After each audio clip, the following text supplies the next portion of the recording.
Episode 686। आवाज खालिद सैयद। उसने receiver रखकर सोचा, पारस ने जगह बदल दी है। मैडोना के साथ किसी ऐसे बंगले में रहता है जिसका फोन नंबर भी किसी को बताया नहीं जाता। 1 मिनट बाद ये फोन की घंटी बजने लगी। उसने रिसीवर उठाया, फिर पारस की आवाज सुनकर बोला, ये तुमने अच्छा किया जो जगह बदल दी। अभी मैंने कॉटेज में फोन किया था। पारस ने कहा, काम की बात करो। मैं तुम्हें एक साजिश से आगाह करना चाहता हूं। तुम जेरी को जानते होगे। मैं ये भी जानता हूं कि जेरी यहां का बॉस बनने के लिए 24 घंटे के अंदर मैडोना को अगवा करने वाला है। कमाल है, मैं ये इत्तला देकर तुम्हें चौंकाना चाहता था। मायूस क्यों होते हो? तुम मुझे खतरे से आगाह करने आए थे। इसके बदले मैं तुम्हें जेरी तक पहुंचा दूंगा। जाओ और उसे खत्म कर दो, वरना अपने ओहदे से गिर पड़ोगे। पारस ने उसे जेरी का पता बताकर रिसीवर रख दिया। करवट बदलकर मैडोना के पास आ गया। वो मुस्कुराकर कहने लगी, तुम्हारे पास रहूं या परवास करूं? पारस ने उस पर झुककर होंठों से सरगोशी की, फिर कहा, पहले जाल बिछा कर आओ।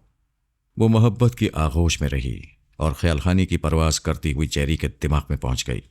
जेरी बॉस का ओहदा हासिल करने की कोशिशें बरसों से कर रहा था और इसके लिए ऐसे इंतजामात करता रहा था कि अपने मातहतों से सामना ना हो, कोई उसकी आवाज न सुने, मगर उसका हुक्म चलता रहे और सारे मुजरिमाना काम होते रहें। वैसे ये मुमकिन नहीं है कि कोई आवाज न सुने। कोई एक खास मातहत जरूर रास्तार होता है। ऐसे ही एक खास मातहत के जरिए मैडोना ने उसके दिमाग में जगह बना ली थी। वो सोच रहा था, दुनिया में सबसे ताकतवर हथियार दौलत है। इससे सिर्फ गरीब ही नहीं, अमीर तरीन आदमी भी खरीदे जा सकते हैं। दुनिया की छोटी छोटी हुकूमतों को भी डॉलर और पाउंड के जरिए महकूम बना लिया जाता है। फरहाद ने अपनी जिंदगी में बहुत सी हुकूमतों को टेलीपैथी के जरिए खरीद लिया था। यहाँ के आला अफसरान उसके राजदार और वफादार थे, लेकिन वो दौर गुजर चुका है। मैंने ऐसे ही एक आला अफसर को खरीद लिया है, क्योंकि अब ऐसे चंद अफसरों को आर्मर की टेलीपैथी से खतरा नहीं है। वो सीधा साधा आदमी बड़ी महदूद ख्यालखानी करता है।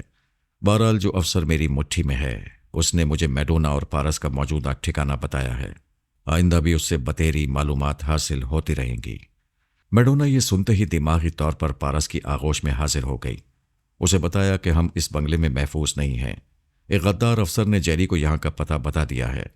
उसके आदमी दूर ही दूर से इस बंगले की निगरानी कर रहे हैं और जेरी तक रिपोर्ट पहुंचा रहे हैं कि बज़ाहिर हमारा यहाँ कोई मुसल्ला गार्ड नहीं है। उनकी समझ में नहीं आ रहा है कि हमारे लिए किस तरह की एहतियाती तदाबीर की गई हैं। पारस ने कहा, उस गद्दार अफसर ने खुफिया एहतियाती इंतजामात के मुताल्लिक जेरी को बताया होगा। तुम उस अफसर के दिमाग में जाओ, लेकिन अभी उससे कुछ कहना ना, वरना जेरी होशियार हो जाएगा। मुझे उस अफसर की आवाज सुनाओ।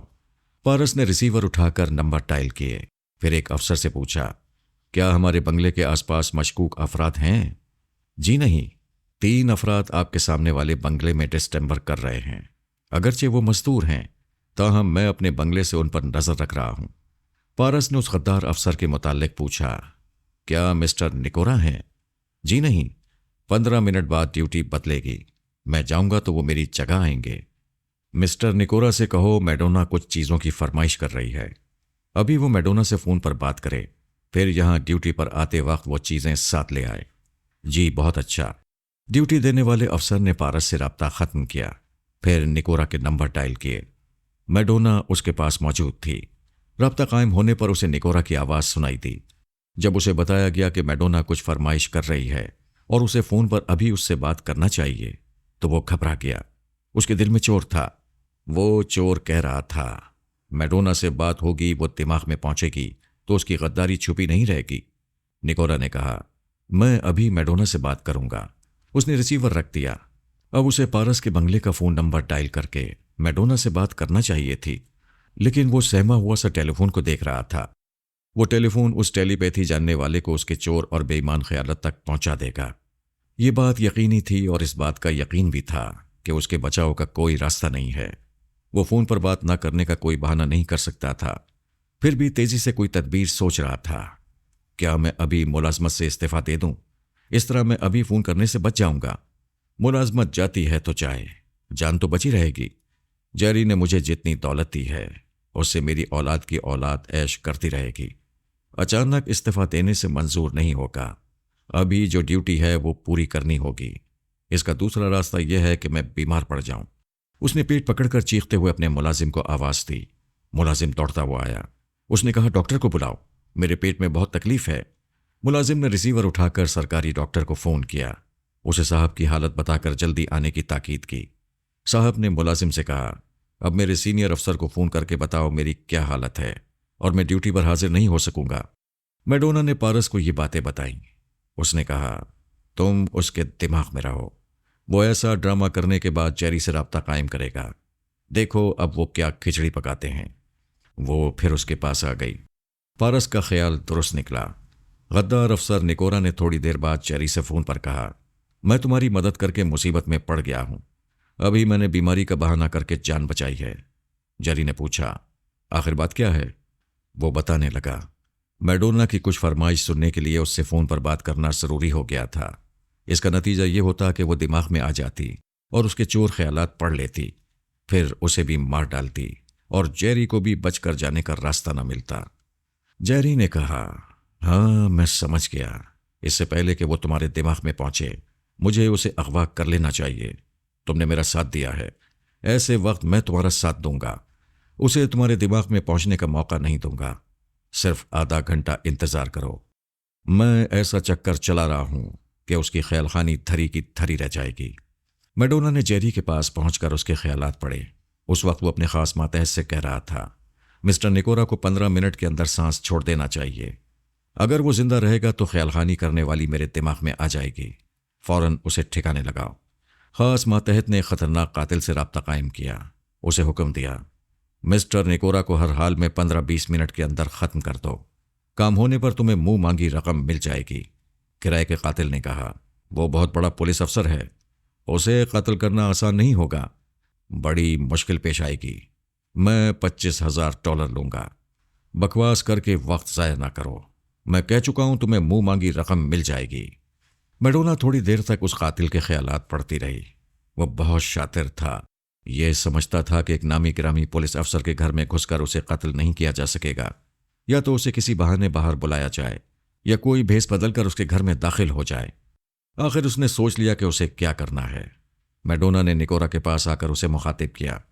पहले तो वो समझ नहीं पाया, मगर सहम कर सोचने लगा, क्या ये मेरे दिमाग में किसी औरत की आवाज आ रही है और वो मेरा नाम भी ले रही है? हाँ, मैं तुम्हारा नाम ले रही हूं। बहुत देर से इंतजार कर रही हूं कि तुम पारस को फोन करोगे और मैं वो फोन अटेंड करूंगी। तुम्हारी आवाज सुनूंगी, तुम्हारा लहजा याद करूंगी, फिर तुम्हारे दिमाग में आकर तुम्हारे चोर ख्यालात पढ़ूंगी। क्या तुम अपने ख्यालात पढ़ने दोगे? वो परेशान होकर अपनी जगह से उठ गया। दोनों हाथों से सर थाम कर बोला, ये मेरे दिमाग में कैसी बातें आ रही हैं? क्या सचमुच वो बोल रही है? मैडोना ने उसके दिमाग को एक झटका पहुंचाया। वो तकलीफ से चीखें मारते हुए पीछे गया, सोफे से टकराया, फिर उस पर गिर पड़ा। टेलीपैथी के झटके से दिमाग दुख रहा था। उसे यकीन हो गया था कि मैडोना पहुंच गई है। वो बोल रही थी, अभी झटका पहुंचाया है, जब जलजला पैदा होगा तो तुम्हारी दिमागी हालत क्या होगी। मुझे मुआफ कर दो, मैंने बहुत बड़ी गलती की है। इतनी जल्दी मुआफी मांग रहे हो? अभी तो मैंने तुम्हारे चोर ख्यालात भी नहीं पढ़े। अरे पढ़ लो, मेरा दिमाग हाजिर है। इस लम्हे से मैं तुम्हारा गुलाम हूं, तुम्हारा वफादार हूं, तुम्हारा कुत्ता हूं। ऐसा ना कहो, बल्कि ये सोचो कि मैं तुम्हारी कमीनगी से बेखबर हूं। मुझे पता नहीं है कि तुमने एक दुश्मन को हमारे नए खुफिया बंगले तक पहुंचा दिया है। वो दुश्मन पारस को कत्ल करके मुझे जबरदस्ती उठा ले गया है। इस कामयाबी के बाद वो यहां का बॉस बन गया है। फिर तुम किसके गुलाम होते, किसके कुत्ते होते? मुझे माफ कर दो। रिकॉर्ड की सुई की तरह एक ही बात पर अटके हुए हो कि मुझे माफ कर दो, लेकिन किससे माफी मांग रहे हो? मैडोना तो अगवा हो चुकी है, पारस का कत्ल हो चुका है। खुदा पारस को लंबी जिंदगी दे रहा है। तुम्हें कोई अगवा करने की जरूरत नहीं करेगा। मैं आ रहा हूं, तुम्हारे दरवाजे के सामने ढाल बनकर खड़ा हो जाऊंगा। अगवा करने वाले आएंगे तो उन्हें जहन्नुम में पहुंचा दूंगा। तुम हमारी नहीं अपनी फिक्र करो। जेरी नहीं चाहता कि तुम जिंदा रहो और मैं तुम्हारे दिमाग में आकर अपने खिलाफ मंसूबों को पढ़ लूं। इससे पहले वो तुम्हारे दिमाग को हमेशा के लिए सुला देना चाहता है। नहीं, वो ऐसा नहीं कर सकता। क्या इसलिए नहीं करेगा कि तुम उसके कुत्ते हो? क्या तुम नहीं जानते कि कुत्ता पलटकर मालिक को काटना चाहे तो उसे गोली मार दी जाती है? अगर ये हकीकत नहीं जानते तो जेरी से फोन पर पूछ लो। उसने रिसीवर उठाकर नंबर डायल किए, फिर राब्ता कायम होते ही पूछा, तुम मुझे कत्ल कराना चाहते हो ताकि मैडोना मेरे दिमाग के जरिए तुम्हारे दिमाग तक ना पहुंच सके? हाँ, मेरे लिए खतरा पैदा हो गया है। तुम्हें मर जाना चाहिए। अफसोस कि तुम पनाह मांगने मैडोना और पारस के पास नहीं जा सकोगे। वो भी तुम्हें मौत की सजा देंगे। मेरे हिसाब से 15 मिनट गुजर चुके हैं। अब तक कातिल को तुम्हारी शहरक तक पहुंच जाना चाहिए था। उसी वक्त कॉल बेल की आवाज सुनाई दी। मैडोना ने कहा, फोन का रिसीवर रख दो, मौत दस्तक दे रही है। उसके हाथ से रिसीवर छूट गया। वो दौड़ता हुआ अलमारी के पास गया, उसकी दराज में से रिवॉल्वर निकाला, उसके चैम्बर को चेक किया, फिर वहां से दौड़ता हुआ पिछले दरवाजे से बाहर आ गया। वो सोच रहा था, इहाते के गेट पर मुसल्ला सिपाही मौजूद रहते हैं, फिर कोई कातिल दरवाजे तक कैसे पहुंच गया? मैडोना ने कहा कि वो तुम्हारे बड़े साहब का अर्दली बनकर आया है, इसीलिए तुम्हारे सिपाहियों ने उसे इहाते में दाखिल होने की इजाजत दी है। वो अपने बंगले के पिछले हिस्से से छुपता हुआ अगले हिस्से की तरफ आया। दरवाजे के सामने कोई शख्स एक चपरासी की वर्दी में खड़ा कॉल बेल के बटन को दबा रहा था।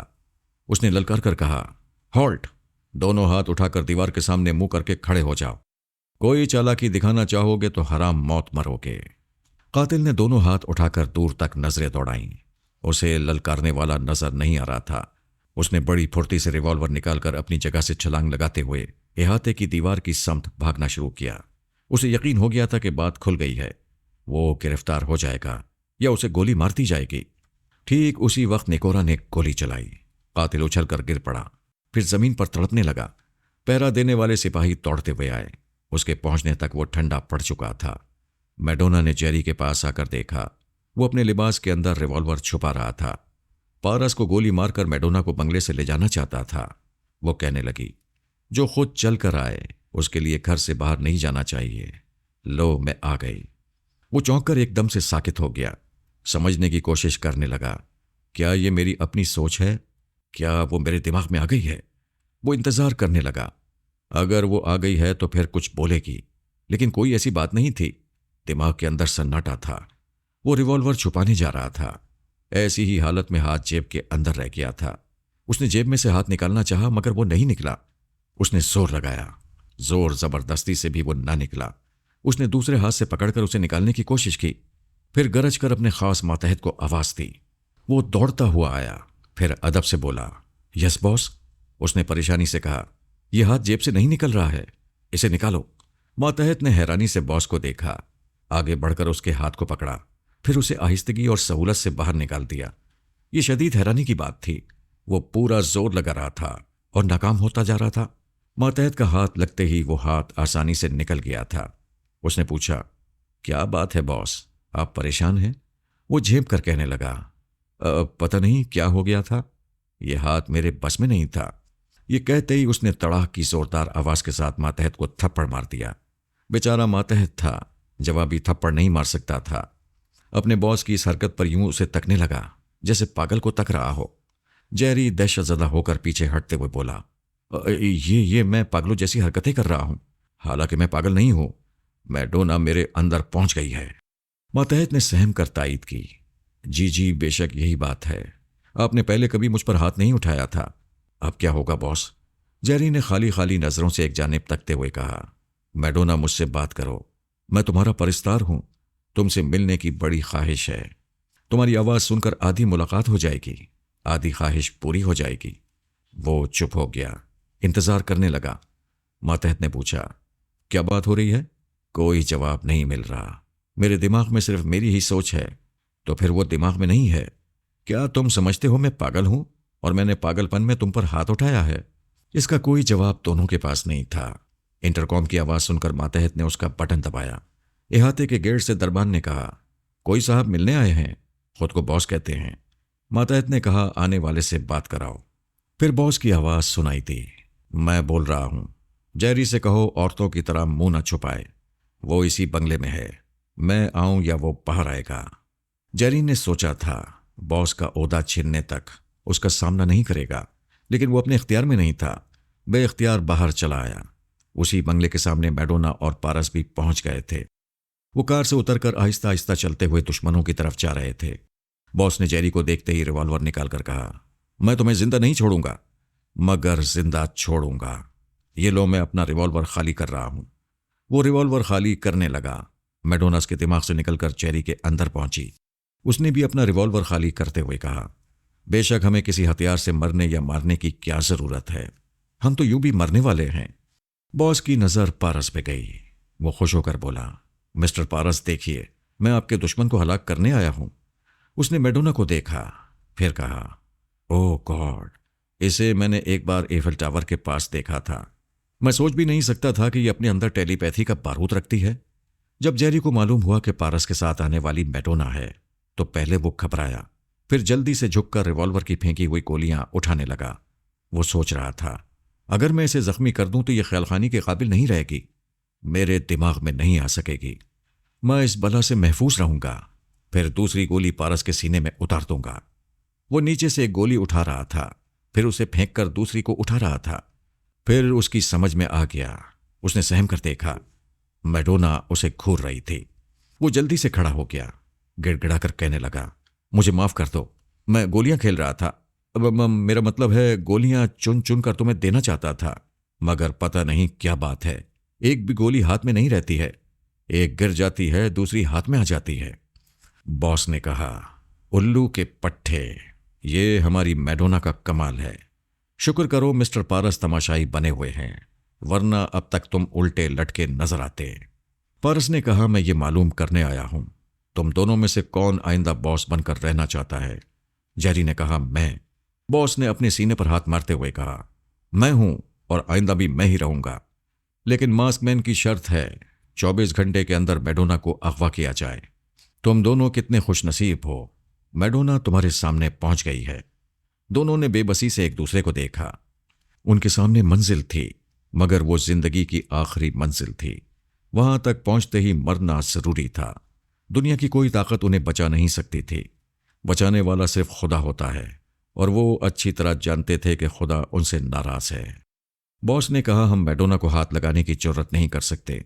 मैं अभी मास्कमैन से राब्ता कायम करूंगा, उससे साफ साफ कह दूंगा कि क़यामत तक कोई उसकी ये शर्त पूरी करके बॉस नहीं बन सकेगा। जेरी ने कहा, मैं भी मास्कमैन से यही कहूंगा। उसी वक्त एक गाड़ी तेजी से आकर रुकी। एक झटके से दरवाजा खुला, फिर वो गद्दार अफसर निकोरा बाहर आ गया। जेरी को देखते ही रिवॉल्वर निकालकर कहने लगा, जलील कमीने, मैं तेरी वजह से गद्दार बनकर घर का रहा न घाट का। तूने मैडोना की टेलीपैथी से बचने के लिए मुझे हलाक कराना चाहा था। मैंने तेरे भेजे हुए कातिल को खत्म कर दिया। अब तेरी लाश गिराने आया हूं। वो निशाना लेकर फायर करना चाहता था। पारस सामने आ गया। उसे देखते ही रिवॉल्वर पर गिरफ्त ढीली पड़ गई। फिर मैडोना सामने आ गई। उस पर नजर पड़ते ही वो बौखला गया। हाथ से रिवॉल्वर गिर पड़ा।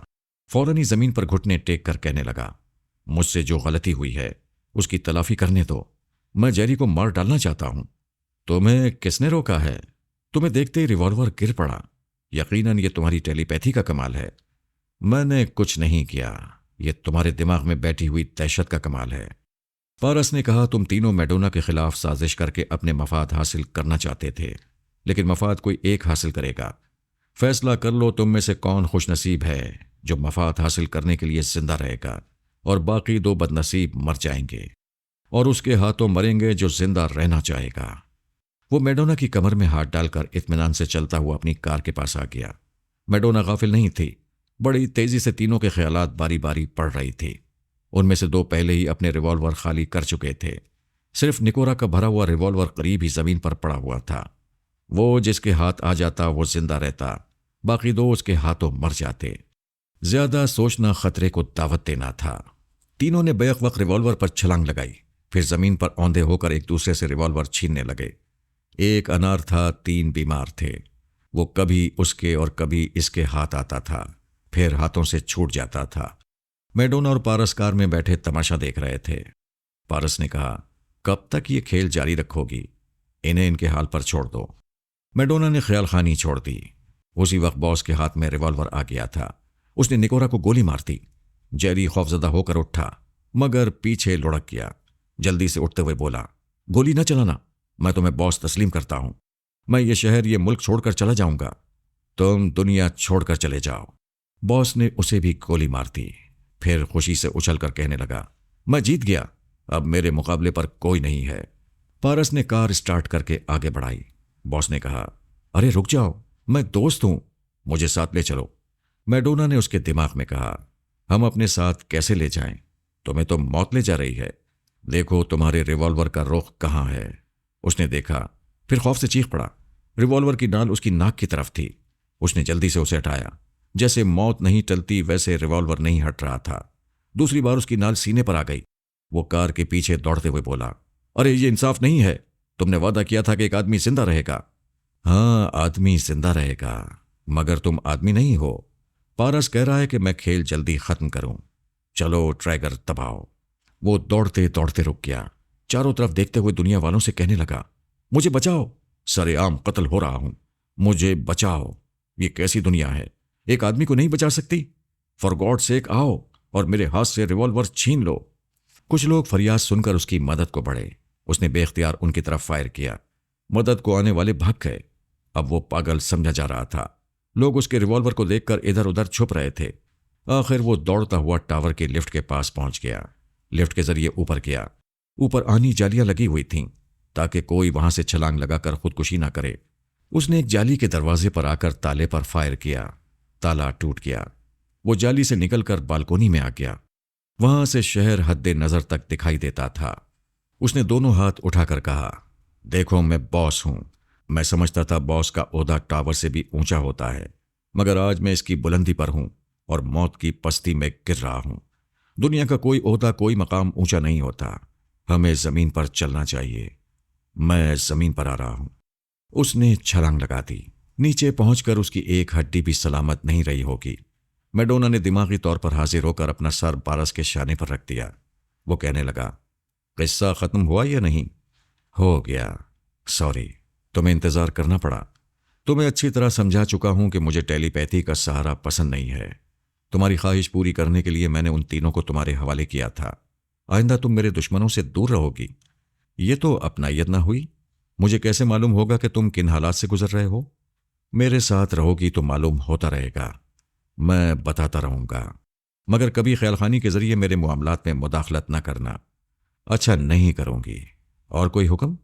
मैं हुक्म नहीं देता, मोहब्बत से काम निकाल लेता हूं। मैं मम्मा और जोजो की खबर लेने जा रही हूं। बड़ी देर बाद उनका ख्याल आया है। मैं इन तीनों के मामलात में उलझ गई थी। इस खेल को बहुत लंबा कर दिया था। वक्त का ख्याल नहीं रखोगी तो हर तरफ की जिम्मेदारियां पूरी नहीं कर सकोगी। गलती हो गई, कान पकड़ती हूं। आइंदा कम से कम वक्त में दुश्मनों से निपटा करूंगी। मैं जाऊं? हम 15 मिनट में अपने बंगले तक पहुंचेंगे। तुम इतनी देर में दुनिया का एक चक्कर लगाकर आ सकती हो। वो हंसती हुई सोनिया के पास चली गई। सोनिया तातियाना के रूप में बीमार बनकर अस्पताल के बिस्तर पर आ गई थी। उसे छुटकारा पाने के लिए रफ्ता रफ्ता जाहिर करती रही थी कि आसाबी कमजोरियां दूर होती जा रही हैं।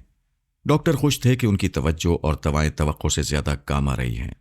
इंटेलिजेंस के आला अफसरान भी चाहते थे कि तातियाना जल्द अज जल्द ड्यूटी पर आ जाए, इसलिए वो भी खुश थे। सोनिया की यही खूबी थी, दुश्मनों को खुश रखती थी और उनकी खुशी से उन्हें उल्लू भी बनाती थी। वो बिस्तर से उठकर बैठ गई। नर्स ने आकर कहा, मैंने आपका गुलदस्ता पहुंचा दिया है। और कोई हुक्म? शुक्रिया, मैं जरा चलना फिरना चाहती हूं। कोई जरूरत होगी तो तुम्हें बुला लूंगी। नर्स चली गई। सोनिया ने उसके हाथों से पास्कल के पास गुलदस्ता भेजा था ताकि मैडोना नर्स के जरिए पास्कल के दिमाग में पहुंच जाए। मैडोना ने उसके कमजोर दिमाग को थपक कर सुला दिया था। फिर उसके खाबिदा दिमाग को हिदायत दी थी कि वो दिमागी तवानाई हासिल करने के बाद भी ख्यालखानी न करे और सोच की लहरों को कमजोर समझता रहे और मैडोना की सोच की लहरों को कभी महसूस न करे। दूसरी तरफ आर्मर ने जोजो के नए दिमाग को अपने काबू में कर लिया था। अगर सोनिया पास्कल की उंगलियां ना तोड़ती तो वो दिमागी तौर पर तवाना हो जाता। ख्यालखानी के जरिए जोजो पर कब्जा जमाए रखता और आर्मर को उसके पास फटकने भी ना देता। बहरहाल तकदीर मेहरबान थी और इसी तकदीर की नामेहरबानी पर मास्कमैन और वहां के आला हुक्काम परेशान थे। ऐसे वक्त जबकि जोजो का दिमागी ऑपरेशन कामयाब हो गया था, उसके दिमाग में पास्कल की मौजूदगी बेहद लाजमी थी। इससे बड़ी बदबख्ती क्या होगी कि उनका टेलीपैथी जानने वाला नाकारा हो गया था। सोनिया टहलने के अंदाज में चलती हुई कमरे से बाहर आ गई। पास्कल का कमरा करीब ही था। उसके पास मास्कमैन का नायब, दूसरे आला हुक्काम और फौज के आला अफसरान आते जाते रहते थे। डॉक्टरों पर दबाव डालते रहते थे कि उसकी टूटी हुई उंगलियों की तकलीफ बिल्कुल खत्म करने की कोशिश करें। तकलीफ नहीं होगी तो वो ख्यालखानी के काबिल हो सकेगी। सोनिया कमरे में पहुंची। वहां नायब मास्कमैन मौजूद था। उसने सोनिया से मुसाफा करते हुए कहा, मुझे खुशी है कि तुम चलने फिरने के काबिल हो गई हो। हम मिस्टर पास्कल के लिए परेशान हैं। ये मानना पड़ता है कि सोनिया बहुत ही खतरनाक और चालबाज थी। सोनिया ने अनजान बनकर पूछा, वो कैसे? उसने बज़ाहिर पास्कल से तुम्हारी इज्जत बचाई थी, लेकिन इस बहाने उंगलियां तोड़कर उसने पास्कल को नाकारा बना दिया था। वो चाहती थी कि ये टेलीपैथी के जरिए ना तो जोजो की निगरानी कर सके और न ही उसकी दिमागी हालत हमारे सामने तफसील से बयान कर सके। वो मक्कार औरत जो करती थी उसके दूर रस नताइज निकलते थे। तुम्हारी जितनी भी तारीफें की जाएं कम हैं। तुमने उस मक्कार को हमेशा की नींद सुला दिया। जो कोई ना कर सका वो तुमने कर दिखाया। पास्कल नींद में कसमसा रहा था। सोनिया जानती थी कि उसकी तन्वीमी नींद पूरी हो चुकी है। मैडोना उसे सुलाकर गई थी और सोनिया को उसकी बेदारी का वक्त बता गई थी। इसी के मुताबिक वो अपने कमरे से निकलकर उसके पास आई थी। उसने नाइब मास्कमैन से कहा, यह बेदार हो रहा है। अगर ये मेरे मुल्क का वफादार ना होता तो मैं इसे कभी बेदार न होने देती। अरे गुस्सा थूक दो। तुम बड़े दिल गुर्दे वाली औरत हो, बड़ी फराख दिल हो। पास्कल ने आंखें खोल दी। चंद लम्हों तक छत को देखता रहा। फिर उसने नाइब मास्कमैन और सोनिया को देखा। बीमार मुस्कुराहट के साथ कहा, मिस तातियाना, पहले तुमने गुलदस्ता भेजा, अब मिलने आ गई हो। मैं बहुत खुश हूं और मुझे अपनी हरकतों पर शर्मिंदगी भी है। सोनिया ने खुश्क लहजे में कहा, जो हो गया उसे भूल जाओ। हमारे मुल्क को तुम्हारी टेलीपैथी की सख्त जरूरत है। कुछ अंदाजे से बताओ कब तक ख्याल खानी के काबिल हो जाओगे? मैं बड़ी कमजोरी महसूस कर रहा हूं। तुम मर्द हो, शहजोर हो, योगा की मशकें करते रहते हो। आखिर ये कैसी कमजोरी है जिस पर तुम काबू नहीं पा सकते? क्या उंगलियों में तकलीफ है? बिल्कुल नहीं। प्लास्टर चढ़ाने के बाद फिर कभी तकलीफ नहीं हुई। मैं समझता हूं सोनिया ने कोई ऐसी हरकत की थी जो समझ में नहीं आई और मैं आसाबी कमजोरियों का शिकार हो गया। डॉक्टरों की भी यही रिपोर्ट है। नाइब मास्कमैन ने पूछा, क्या तुम अपने दिमाग में पराई सोच को महसूस करते हो? इन हालात में पराई सोच की लहरों का पता नहीं चलता। नायब ने डॉक्टर को बुलाकर हुक्म दिया, इसकी आसाबी कमजोरियों को जल्द से जल्द दूर किया जाए। फिर वो सोनिया के साथ कमरे से बाहर आकर कहने लगा, आराम करोगी? वो एक हेलीकॉप्टर में वहां से रवाना हुए। मास्कमैन की रिहाइशगाह के चारों तरफ मुसल्लह अफराद पहरा देते थे। इसके अलावा ऐसे इलेक्ट्रॉनिक आलात नस्ब किए गए थे जो चोरी छुपे दाखिल होने वालों को जाहिर कर देते थे। तातियाना और नाइब मास्कमैन को सब जानते थे। इसके बावजूद वो एक्सरे मशीन और दीगर इलेक्ट्रॉनिक आलात से गुजरते हुए मास्कमैन तक पहुंचे। उसने कहा, मिस तातियाना, तुम्हें चलते फिरते देखकर आधी परेशानी दूर हो गई है। अब आधी परेशानी पास्कल के सिलसिले में है। पता नहीं वो कब ख्यालखानी के काबिल हो सकेगा। जी, मैं इसी सिलसिले में आई हूं। उसकी हालत देखकर पता चलता है कि हम अगले 24 घंटों तक टेलीपैथी के जरिए जोजो की हिफाजत नहीं कर सकेंगे। जोजो के अतराफ सख्त पैरा है। 2 डॉक्टर और 2 नर्सें बारी बारी उसे अटेंड करते हैं।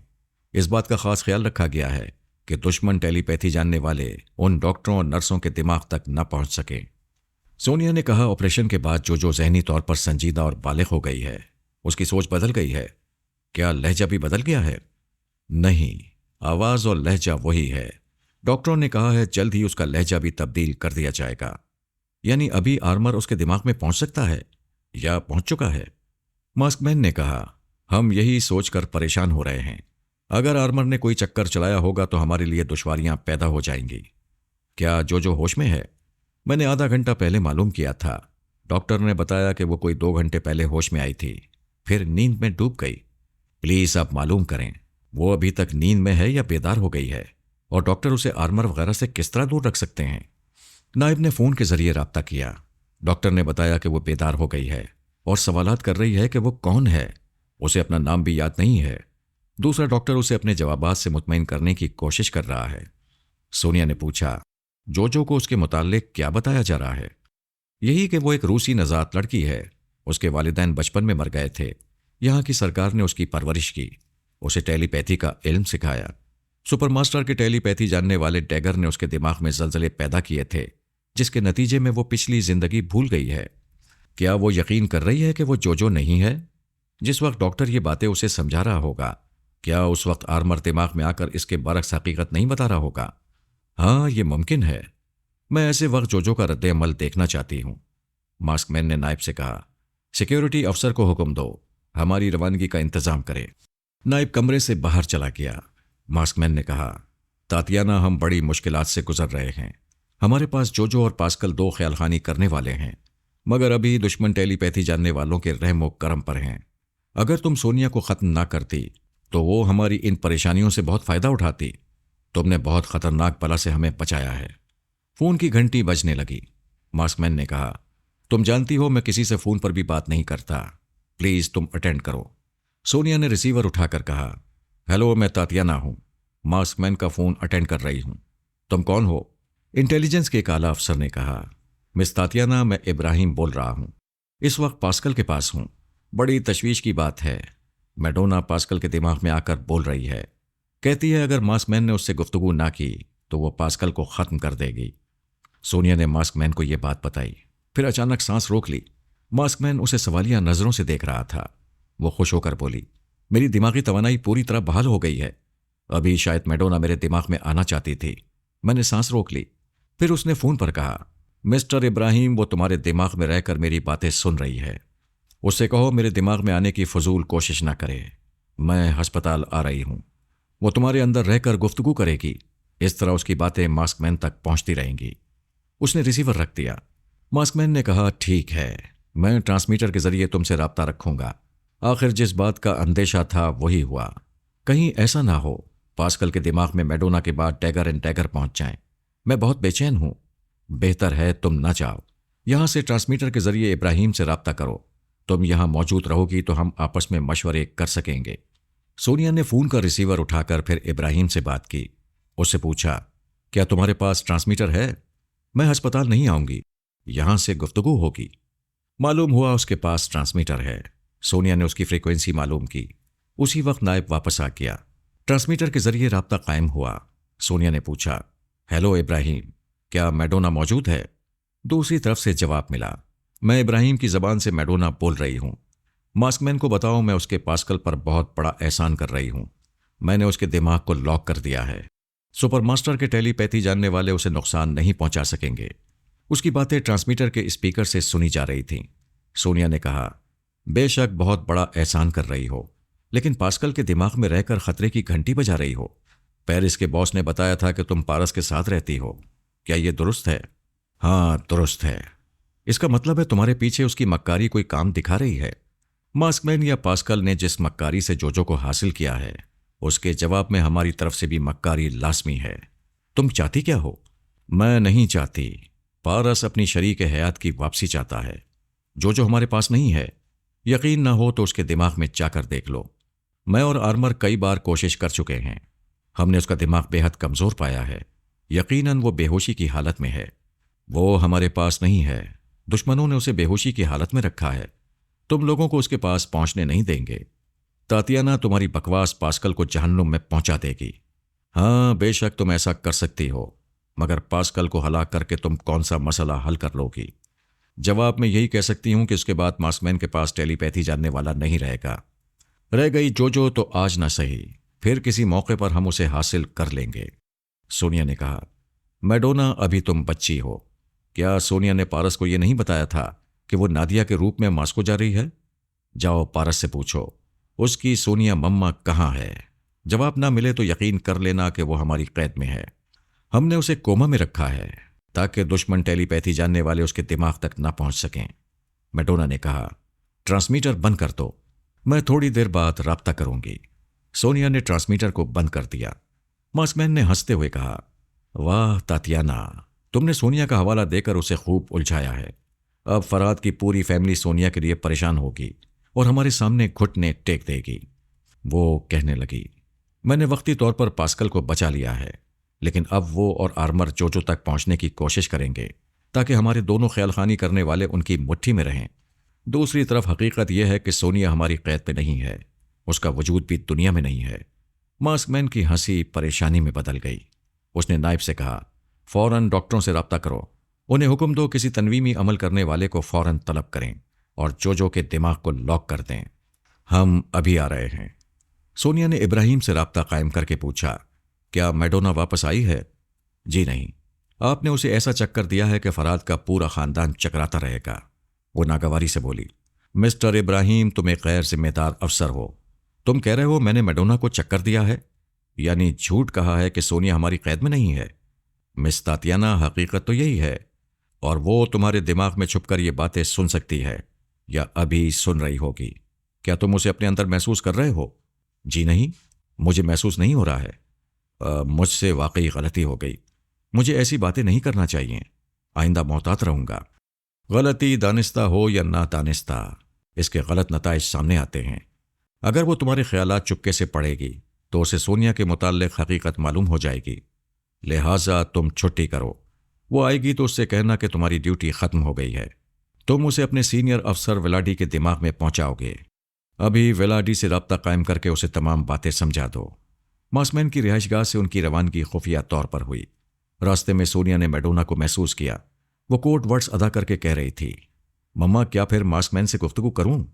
अभी नहीं। ये समझ रहे हैं मैंने सोनिया के बारे में झूठ कहकर तुम्हें और फराद के पूरे खानदान को उलझा दिया है। अभी तुम सब सोनिया के लिए परेशान हो रहे हो, लिहाजा इनकी खुशफहमियों को कायम रखो। मेरे पास आती जाती रहो। मैं तुम्हें मार्क्समैन को चैलेंज करने के मुनासिब वक्त बताऊंगी। ठीक है, क्या मैं जाऊं? 1 मिनट। कोई तनवीमी अमल करने वाला जोजो को मामूला बनाएगा। आर्मर से कहो वो जोजो के दिमाग में पहुंचकर उसे आमिल से महफूज रखे। वो चली गई। सोनिया मार्क्समैन के साथ पिछली सीट पर बैठी हुई थी। वो मार्क्समैन जो दोस्तों और दुश्मनों के लिए बहुत पुरस्कार था। चंद अहम अफराद के सिवा किसी ने उसे देखा नहीं था और न ही कोई टेलीपैथी जानने वाला उसकी आवाज सुन सका था। सभी नायब मार्क्समैन से गुफ्तगू करते थे। उसके मुल्क के चंद अहम अफराद में तातियाना का भी नाम था। बेचारा पुरस्कार मार्क्समैन नहीं जानता था कि इस वक्त वो गाड़ी की पिछली सीट पर अपनी मौत के साथ बैठा हुआ है। वैसे ये कोई समझ नहीं पाता कि मौत कब उसके पास आती है और थोड़ा वक्त गुजार कर उसे और चंद सांसें लेने के लिए छोड़ जाती है, इस यकीन के साथ कि फिर जब भी आएगी उसे दबोच लेगी, फड़फड़ाने भी नहीं देगी। ये खुशफहमी धरी रह जाएगी कि वो बारहा मौत से बचता रहा है और बचता रहेगा। उनकी गाड़ी एक ऐसे इहाते में दाखिल हुई जिसकी दीवारें कले की तरह ऊंची और मजबूत थीं। फौज के मुसल्लह सिपाही जगह जगह नजर आ रहे थे। जब वो वेरी इंपार्टमेंट मिलिट्री अस्पताल के एक कॉरिडोर में पहुंचे तो मार्क्समैन ने कहा, यहां से फर्श पर बिजली के खुफिया तार बिछाए गए हैं। जोजो के कमरे तक जो भी रास्ता जाता है उस पर ये तार बिछे हुए हैं। अभी हमारी आमद पर इनका स्विच ऑफ किया गया है। कोई छत और रोशनदान से भी नहीं आ सकता था। हर जगह खतरे का अलार्म लगा हुआ था। एक बड़े से कमरे में कई टीवी सेट रखे हुए थे। किसी भी हिस्से से जोजो के कमरे में जाने वाला उन तमाम टीवी स्क्रीन्स पर देखा जाता था। इस वक्त भी सोनिया और मार्क्समैन वहां के एक हिस्से से गुजरते हुए दिखाई दे रहे थे। जोजो को जहां रखा गया था वहां सिर्फ अस्पताल का बिस्तर नहीं था, बाकायदा बेडरूम, सिटिंग रूम्स और टीवी लाउंज वगैरह थे। सिटिंग रूम में एक कदावर शख्स नजर आया जो बैठने की पोजीशन में खड़ा हुआ लग रहा था। उसका सेहतमंद जिस्म देखकर अंदाजा होता था कि वो फ्री स्टाइल पहलवानी करता है। सर के बाल गर्दन से नीचे तक पड़े हुए थे। चेहरे पर हल्की सी दाढ़ी थी। जब उसने सोनिया को आंख उठाकर देखा तो वो समझ गई ऐसी आंखें किसी हिप्नोटाइज करने वाले की ही हो सकती हैं। उसके साथ फौज का एक आला अफसर बैठा हुआ था। उसने सोनिया और मार्क्समैन से उसका तारुफ कराया। ये मिस्टर अलेक्जेंडर रास्पुटीन है। इसके तारुफ से याद आया, ज़ार रूस के दौर में रास्पुटीन नामी एक शख्स ने ज़ार के महल में रसाई हासिल की, फिर ज़ार और उसकी मलिका को अपने अमल से सहरज़दा कर लिया। उसकी आंखें बड़ी खतरनाक थीं। वो जिसे देखता था उसे आंखों की मकनातीसी कशिश से हिलने नहीं देता था। जिसे चाहता था अपना फर्मा बरतार बना लेता था। वो जो अलेक्जेंडर रास्पुटीन बैठा हुआ था उसी ज़ार रूस के रास्पुटीन खानदान से ताल्लुक़ रखता था। वो खौफनाक आंखें और आंखों से सहरज़दा करने का कमाल सीना ब सीना उसके हिस्से में आया था। उसने तारुफ के दौरान मार्क्समैन को देखा तो मार्क्समैन ने नजरें झुका लीं। मौजूदा रास्पुटीन की आंखें यूं लगती थीं जैसे दो नाक फुंकार मारकर डस रहे हों। अगर वो नजरें ना झुकाता तो दिमाग में जहर फैल जाता। फिर उसने सोनिया से मुसाफा करते हुए उसे देखा। वो चाहती तो उससे नजरें मिलाकर उसकी साहिरी का भरम तोड़ देती, लेकिन अपनी रूहानियत का कमाल दिखाकर किसी तरह का शुबा पैदा नहीं करना चाहती थी। उसने तातियाना की हैसियत से नजरें झुका लीं। वो मुस्कुराकर बोला, तुमसे मिलने की बड़ी आरजू थी। तुम्हारे जैसी हसीन और स्मार्ट लड़की से मिलकर हकीकतन खुशी हो रही है। मैं भी बाकमाल लोगों से मिलकर बहुत खुश होती हूं। क्या तुमने जोजो के दिमाग को लॉक कर दिया है? वो हंसने लगा। अगरचे धीमी आवाज में हंस रहा था, मगर आवाज गूंजती और दिलों में थरथराती हुई सी लग रही थी।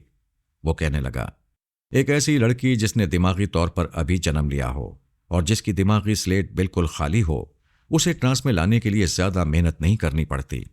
मैं उस पर एक नजर डालते ही उसके दिमाग को लॉक कर दूंगा। मास्कमैन ने कहा, जरा सी देर हमें बहुत नुकसान पहुंचाएगी, प्लीज ये काम अभी कर दो। रास्पुटीन ने कहा, मैं तुमसे 15 मिनट पहले आया हूं, यहां पहुंचते ही अमल नहीं कर सकता था, वैसे अब करता हूं। वो बार बार सोनिया को ललचाई हुई नजरों से देख रहा था। उसने मुस्कुराकर कहा, मिस तातियाना, मेरा कमाल देखो, आओ मेरे साथ, मैं चुटकी बजाकर जोजो को मामूला बना लूंगा। वो कहने लगी, हमने जोजो को बड़ी राजदारी में रखा है, अगर तुम उसे मामूला बनाओगे तो वो तुम्हारी ताबेदार रहेगी, जबकि उसे मास्कमैन की या मेरी वफादार रहना चाहिए। मास्कमैन ने तायद की, ये एक अहम नुक्ता है मिस्टर रास्पुटीन, बुरा न मानना, ये सरकारी मामलात हैं। क्या तुम जोजो को हम में से किसी की ताबेदार बना सकते हो? वो मुस्कुराकर बोला, ऐसा मैं नहीं करता हूं, लेकिन तातियाना के लिए कर सकता हूं। मास्कमैन फौजी अफसर के साथ वहीं बैठा रहा। रास्पुटीन ने सोनिया की तरफ हाथ बढ़ाकर कहा, अपना खूबसूरत हाथ मेरे हाथ में दो, मैं इसे थाम कर चलना चाहता हूं। सॉरी, मैं किसी मर्द को हाथ पकड़ने की इजाजत नहीं देती, पंजा लड़ाने की दावत देती हूं। दुआ करो कभी ऐसा वक्त ना आए। वो आगे बढ़ गई। रास्पुटीन उसके साथ चलते हुए बोला, मैंने आज तक कोई फ्री स्टाइल कुश्ती नहीं हारी, ऐसे में मुझे मगरूर होना चाहिए, तुम्हारी बातों का बुरा मानना चाहिए, लेकिन मैं तुम्हें देखने से पहले तुम्हें चाहता रहा, जबकि आज ये चाहत और बढ़ गई है। क्या थोड़ी देर के लिए बाहर मुलाकात हो सकती है? देखो, इनकार ना करना, मैं तुम्हारे बहुत काम आ सकता हूं। सोनिया ने सोचा, देखें ये किस तरह काम आ सकता है। वो बेडरूम में पहुंचे। जो बिस्तर पर लेटी हुई थी, वो आंखें खोले उन्हें देख रही थी।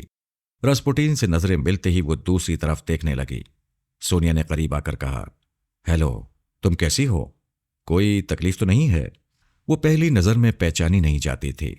ब्रेन के ऑपरेशन से पहले उसका सर मूंढा गया था, अब पूरे सर पर पट्टियां बंधी हुई थीं, पेशानी भी पट्टी में छुपी हुई थी, चेहरे का कुछ हिस्सा खुला हुआ था। उसने सोनिया को अजनबी नजरों से देखा, उसकी बात का जवाब नहीं दिया। वो किसी तातियाना को देख रही थी। अगर सोनिया की सूरत देखती तब भी उसे पहचान नहीं सकती थी। वो सब कुछ भूल चुकी थी। रास्पुटीन ने कहा, बेटी मुझे देखो, मुझसे आंखें मिलाओ, हम बातें करेंगे। उसने झिझकते हुए देखा, फिर नजरें झुकाना चाहती थी, मगर रास्पुटीन की शैतानी आंखों ने उसे जकड़ लिया। वो एकदम से परेशान हो गई, मुट्ठियां भींचने लगी। वो बहुत बेचैनी और तकलीफ महसूस कर रही थी, आहिस्ता आहिस्ता कर्रा रही थी। फिर उसने नजरें हटा ली, आंखें बंद करके कमजोर आवाज में चीखने लगी, मुझे बचाओ, यह आदमी मुझे मारना चाहता है, मैं इससे नजरें नहीं मिलाऊंगी, मैं आंखें नहीं खोलूंगी। आर्मर ने सोनिया के पास आकर कहा, इस आमिल की आंखें बड़ी खौफनाक हैं, मैं जोजो के दिमाग में रहकर इन आंखों से लड़ रहा था। आप इनसे कहें कि अभी इसका दिमाग कमजोर है, ये ऐसी जहरीली और चुपती हुई नजरें बर्दाश्त नहीं कर सकेगी, खुदा ना खास्ता कोई दिमागी नुक्स पैदा हो जाएगा। उस वक्त रास्पुटीन अपनी भारी भरकम आवाज में कह रहा था, लड़की, मैं हुक्म देता हूं, आंखें खोलो और मुझसे नजरें मिलाओ। जोजो की कमजोर चीखें सुनकर मास्कमैन और फौज का आला अफसर आ गया था। सोनिया ने कहा, मिस्टर रास्पुटीन, तुम्हें इस बात का ख्याल रखना चाहिए कि ऑपरेशन को सिर्फ 14 घंटे गुजरे हैं, इसके टांके कच्चे हैं, दिमाग अभी कच्चा है, ये कच्चा दिमाग तुम्हारी जहरीली नजरों को बर्दाश्त नहीं कर सकेगा। रास्पुटीन ने कहा, तुम इस लड़की के दिमाग को कमजोर कहती हो, बाय गॉड, आज से पहले मैंने इतने मजबूत इरादे की लड़की नहीं देखी। मेरी निगाहों की गिरफ्त में आने के बाद कोई नजरें नहीं हटा सकता, मगर इस लड़की ने मेरी आंखों से लड़ते लड़ते आखिर नजरें हटा ली। पता नहीं डॉक्टर ने कैसा ऑपरेशन किया है, इसकी कुव्वत इरादी बहुत ही मजबूत और गैर मामूली है। मैं कुव्वत इरादी की नहीं, ऑपरेशन के बाद दिमागी हालत की बात कर रही हूं। बेहतर होगा तनवीमी अमल से पहले डॉक्टरों को बुलाकर इसकी जहनी हालत को अच्छी तरह समझ लिया जाए। सोनिया के एतराज़ात और मशवरे के मुताबिक ड्यूटी पर हाजिर रहने वाले डॉक्टर को बुलाया गया। वो एक मशीन और ग्राफ स्क्रीन के जरिए उसकी जहनी कैफियत को समझने लगा। आर्मर जोजो के दिमाग में रहकर उसके जहन को कमजोर साबित कर रहा था। ये सबूत मशीन के जरिए स्क्रीन पर मिल रहा था। डॉक्टर ने कहा, आप लोग इस लड़की को तन्हा छोड़ दें, ऑपरेशन के नतीजे में इसका दिमाग कमजोर है, रफ्ता रफ्ता तवानाई हासिल करेगा, फिलहाल तनवीमी अमल नुकसानदेह साबित होगा। आर्मर ने इत्मीनान की सांस ली। जो आंखें बंद किए डॉक्टर की बातें सुन रही थी, सोच के जरिए बोली, शुक्रिया मिस्टर आर्मर, तुम मेरे अंदर रहकर तवानाई पैदा ना करते तो इस शैतान की आंखें न जाने मेरा क्या हशर करती। मैं तुम्हारा एहसान कभी नहीं भुलाऊंगी। बेटी, मैं तुम्हारा बड़ा भाई हूं, तुम्हारा बाप हूं, और बाप अपने बच्चों पर ऐसा नहीं करता। तुम मेरे भाई हो, मगर डॉक्टर कहता है मेरा कोई नहीं है। तुम मुझे जो कहते हो। डॉक्टर मेरा नाम मौलिना बताता है, मौलिना आंद्रोफ। ये लोग सब झूठे हैं, तुम्हारे दुश्मन हैं। तुम्हारी टेलीपैथी की सलाहियतों से फायदा उठाने के लिए तुम्हारा नाम और तुम्हारी शख्सियत बदल रहे हैं। मिस्टर आर्मर, बुरा न मानना, तुम भी दुश्मन हो सकते हो, और हो सकता है मुझसे फायदा हासिल करने के लिए मेरी मदद को आते रहते हो। मेरी सच्चाई का सबूत यह है कि मैं कभी तुमसे कोई फायदा हासिल नहीं करूंगा। तुम्हें सिर्फ ऐसे मशवरे दूंगा जिन पर अमल करके तुम दुश्मनों की साजिशों से बचती रहा करोगी। दानिशमंदी यह है कि फिलहाल तुम मुझे आजमाने के साथ इन्हें भी आजमाओ। वो तुम्हें मौलिना एंद्रोफ कहते हैं। तुम खुद को मौलिना तस्लीम करके उन्हें मुतमईन कर दो। जब तक अच्छे बुरे और दोस्त व दुश्मन दूध का दूध और पानी का पानी ना हो जाएं, तुम ना जो हो ना मौलिना। खुदा ने तुम्हें जहानत दी है, अपनी ज़ात के मुतालिक आखिरी फैसला करने तक एक गुमनाम ज़हीन लड़की बनकर रहो। बहुत जल्द तुम्हें अपनी सही मंजिल मिल जाएगी। बेशक ये मुखलिसाना मशवरा है, मैं इस पर अमल करूंगी। प्लीज अब चले जाओ, मैं तन्हाई चाहती हूं। ठीक है, मैं जा रहा हूं। खुदा हाफिज। ठहरो, पहले भी तुमने एक बार रुखसत होते वक्त खुदा हाफिज कहा था। हाँ, ऐसा मुसलमान कहते हैं। तुम अपने शौहर के ताल्लुक से मुसलमान हो। शौहर? उसने हैरानी से पूछा, क्या मेरी शादी हो गई है? हाँ, तुम्हें बताने के लिए बहुत सी बातें हैं, मगर तुम्हारे दिमाग पर अभी मालूमात का बोझ डालना मुनासिब नहीं है। तुम्हें ज्यादा से ज्यादा आराम करना चाहिए। उसका नाम बताओ जिसे मेरा जीवन साथी कह रहे हो। उसका नाम पारस अली है। वैसे यहां दुश्मनों ने एक डमी पारस बनाया हुआ है। ये डमी पारस क्यों बनाया गया है, इसकी भी एक लंबी रुदात है, मैं फिर कभी सुनाऊंगा। अब आराम करो। खुदा हाफिज। वो चला गया। उसके नए और कोरे दिमाग में खुदा हाफिज के अल्फाज आहिस्ता आहिस्ता गूंज रहे थे, और पारस के मुतालिक सोच रही थी, क्या वाकई मेरा कोई जीवन साथी है? अगर है और मैं भूल चुकी हूं, तो मास्कमैन ने मेरे ब्रेन का ऑपरेशन करा के मुझसे दुश्मनी की है, मुझसे मेरी पिछली जिंदगी और पिछले रिश्तों को छीन लिया है। और अगर आर्मर गलत कहता है, मेरा कोई जीवन साथी नहीं है, तो डॉक्टर के बयान के मुताबिक मैं अहमक से ज़हीन बन गई हूं। यह ऑपरेशन मुझे जहानत की दुनिया दे रहा है। मुझे मास्कमैन का एहसानमंद होना चाहिए।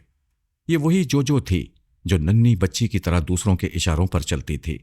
उसमें अपने तौर पर सोचने समझने और फैसला करने की सलाहियत नहीं थी। अब वही जो दोनों पहलुओं पर गौर कर रही थी और बड़े एतमाद से सोच रही थी कि वो रफ्ता रफ्ता दोस्तों और दुश्मनों को समझने के साथ साथ अपनी हकीकत को भी पालेगी। उधर मास्कमैन डॉक्टर से पूछ रहा था, क्या मिस मौलिना के कमजोर दिमाग पर कोई ख्याल खानी करने वाला कब्जा जमा सकता है? डॉक्टर ने कहा, मैं टेलीपैथी के मुतालिक कुछ ज्यादा नहीं जानता, आप माहिरीन से मालूम करें। सोनिया ने कहा, मैं बहुत कुछ जानती हूं। तनवीमी अमल में सख्त और ताकुमाना अंदाज होता है, जबकि ख्याल खानी की लहरें बड़ी नरमी और खामोशी से पराए दिमाग को अपना महकूम बनाती हैं। वैसे कमजोर जहन पर ख्याल खानी का असर भी कमजोर हो जाता है। डॉक्टर ने कहा, हाँ, ये बात समझ में आती है। कमजोर जहन की याददाश्त भी कमजोर होती है। ऐसा शख्स कोई बात देर तक याद नहीं रखता। कोई ख्याल खानी करने वाला मिस मौलिना के दिमाग में कोई बात नक्श करना चाहेगा तो नाकाम होगा। ये बात रफ्ता रफ्ता वो भूल जाएगी। वो लोग तरह तरह के दलाइल से खुद को इत्मीनान दिला रहे थे, जबकि सोनिया जानती थी कि आर्मर ने जो के दिमाग को लॉक कर दिया है। उसके सिवा कोई दूसरा ख्याल खानी करने वाला दिमाग में नहीं आ सकेगा। ये तजुर्बा करने के लिए मैडोना एक बार उसके दिमाग में गई थी। जो ने फौरन सांस रोक ली थी। उसके फौरन बाद आर्मर ने उसके दिमाग में पहुंचकर देखा। वो बेचैन हो रही थी और ये समझ नहीं पा रही थी कि उसने अचानक सांस क्यों रोक ली थी। सोनिया, मास्कमैन, डॉक्टर और रास्पुटीन उस कमरे से बाहर आ गए। सोनिया ने मास्कमैन से कहा, मैं अलेक्जेंडर रास्पुटीन के साथ जा रही हूं। 1 घंटे बाद अपनी रिहाइशगाह में मिलूंगी। इस दौरान मैडोना बात करना चाहे तो ट्रांसमीटर के जरिए मुझे इत्तला दी जाए, मैं हाजिर हो जाऊंगी।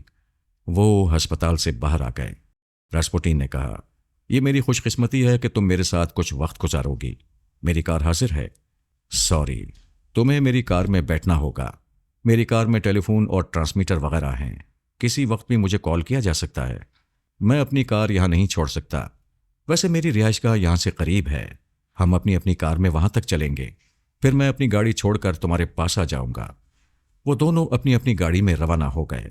रास्पुटीन ने अपनी रिहाइशगाह के अहाते में गाड़ी रोक कर कहा, यहां तक आ गई हो तो मेरे घर कॉफी पीकर चलो।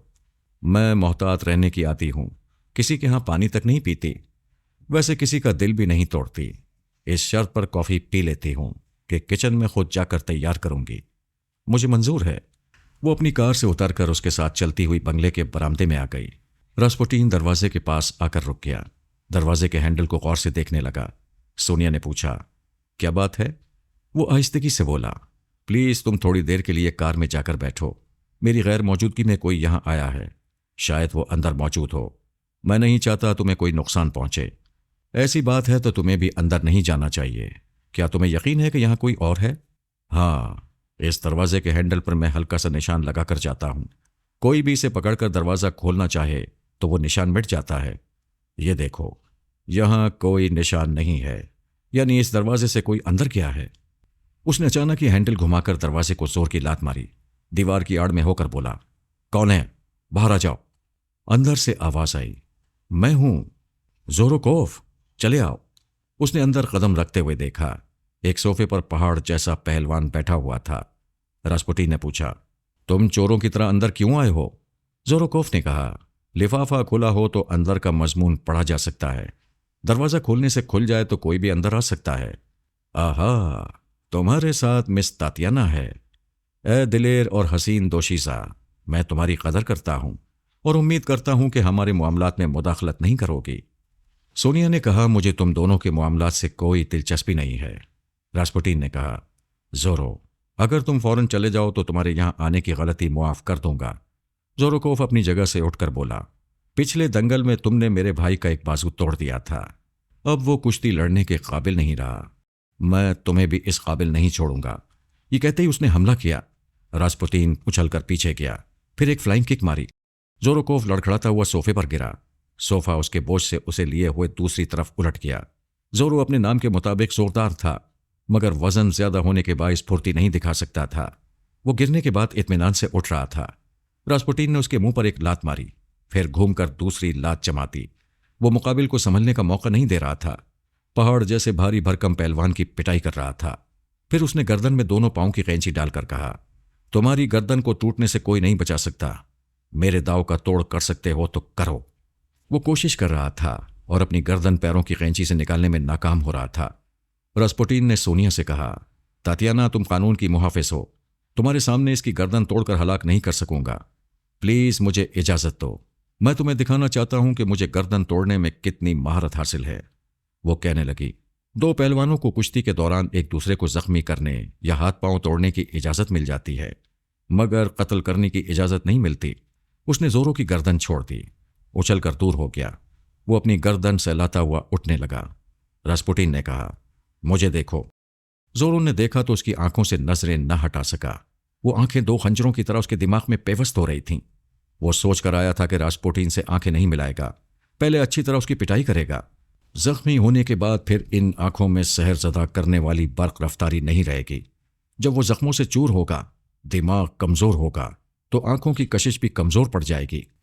ऐसे वक्त वो सबसे पहले उसकी आंखें फोड़ डालेगा। रास्पुटीन ने भी यही कुछ सोचा था कि जोरो काफी जोरदार है, आंखों के सहर में नहीं आएगा। पहले उसे जख्मों से निढाल करना होगा, फिर ये जिस्मानी और दिमागी कमजोरियों के बायस नजरें मिलाकर हटा नहीं सकेगा। और अब यही हो रहा था।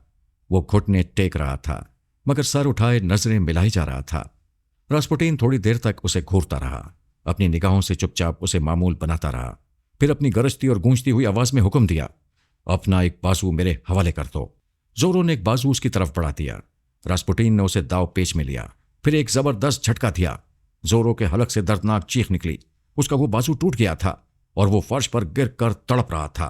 रास्पुटीन ने फोन के पास आकर रिसीवर उठाया, नंबर डायल किए, फिर चंद सेकंड्स के बाद कहा, हेलो ऑफिसर, मैं अलेक्जेंडर रास्पुटीन बोल रहा हूं। आप मेरी रिहाइशगाह जानते हैं। यहां एक पहलवान मुझे नुकसान पहुंचाने की नीयत से आया था। मैंने इसका बाजू तोड़ दिया है। मिस तातियाना यहां मौजूद है, ये मेरे हक में गवाही देंगी। अफसर ने फौरन आने का वादा किया। रास्पुटीन ने रिसीवर रखकर कहा, तातियाना, तुम अपने हाथों से कॉफी बनाने वाली थीं, आओ मैं किचन दिखाता हूं। वो जोरो को तड़पता छोड़कर किचन में आ गए। सोनिया ने कॉफी तैयार करते हुए कहा, तुम शहजोर भी हो और दावपेच के इस्तेमाल में महारत भी रखते हो। वो खुश होकर बोला, सुना है तुम भी कुछ कम नहीं हो। तुमसे कम हूं, क्योंकि मैं आंखों से सहरज़दा करना नहीं जानती। मैं और भी कमालात जानता हूं। मसलन ताश के पत्तों से किस्मत का हाल बता सकता हूं। तुम्हारे चेहरे, आवाज और लहजे से तुम्हारी चाल चलन बता सकता हूं। अगर तुम मुझसे नजरें मिलाओगी तो तुम्हारे अंदर की तमाम छुपी हुई बातें बाहर ला सकता हूं। आजमाइश शर्त है। सोनिया ने एक प्याली उसे देते हुए कहा, कोई अपने अंदर की मामूली सी बात भी किसी को नहीं बताना चाहता, जबकि मेरे अंदर बहुत से सरकारी राज छुपे हुए हैं। मैं तुमसे कभी नजरें नहीं मिलाऊंगी। पुलिस अफसर वहां आ गया। उसने सोनिया को देखकर सलाम किया। सोनिया ने कहा कि जोरोकोव को यहां से ले जाकर तिब्बी इमदाद दो। गलती इसी की है। सिपाही उस पहाड़ को सहारा देकर ले गए। रास्पुटीन ने कॉफी पीने के दौरान मेज पर ताश के पत्ते फैला दिए। फिर कहा, इनमें से 3 पत्ते अपनी पसंद से उठा लो। सोनिया ने दुग्गी के 3 पत्ते उठाए। रास्पुटीन ने तीनों को गड्डी में रखकर फेंटना शुरू किया। अच्छी तरह फेंटने के बाद तमाम पत्ते मेज पर औंधे फैला दिए। अब वो नजर नहीं आ रहे थे कि कौन सा पत्ता क्या है। वो कहने लगा, अब इनमें से 3 पत्ते उठा लो। सोनिया ने अंदाजे से 3 पत्ते लिए, फिर उन्हें उलट दिया। वो 3 इक्के थे। रास्पुटीन ने हैरानी से एक बार सोनिया को और दूसरी बार पत्तों को देखा। वो कहने लगी, क्या हुआ? उसने कहा, तुम पुरस्कार हो। तुम्हारा जाहिर कुछ और है, बातिन कुछ और। तुमने खुद को बहुत मामूली और छोटा साबित करने के लिए 3 दुक्कियां उठाई, लेकिन मुकद्दर ने तुम्हारे हाथों में 3 इक्के पहुंचा दिए। हाँ, मैं इतना जानती हूं। ये 3 पत्ते सबसे बड़े होते हैं। ये किसी पत्ते से मात नहीं खाते, लेकिन ये मेरे बारे में क्या बता रहे हैं?